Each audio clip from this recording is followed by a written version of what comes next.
Hebrews chapter 11 verse 29. KJV. By faith they passed through the Red Sea as by dry land, which the Egyptians essaying to do were drowned.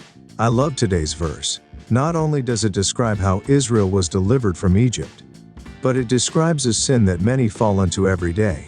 What sin is that, you ask? Well, it is the sin of presumption.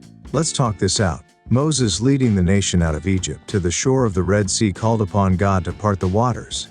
By faith in the God of all creation, Moses leaned into God's ability to bring about that which he had willed, as God is obligated by his own character to provide, enable, and perform all that he calls us to do. God called Moses. Moses responded. Then God delivered.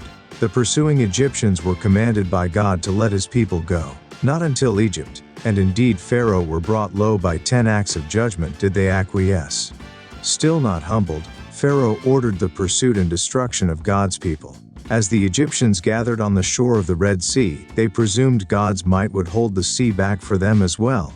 They thought wrong, and they were destroyed. The sin of presuming upon God is rampant in today's society.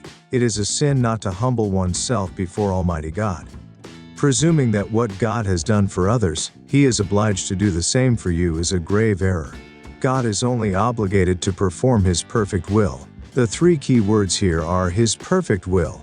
Not our wants, not our desires, not the whims of our fancy, certainly not the appetites of our flesh. The Pharaoh and the Egyptians had murder in their hearts. Stiff-necked and defiant, they revolted against God's will. They presumed upon God's grace and mercy.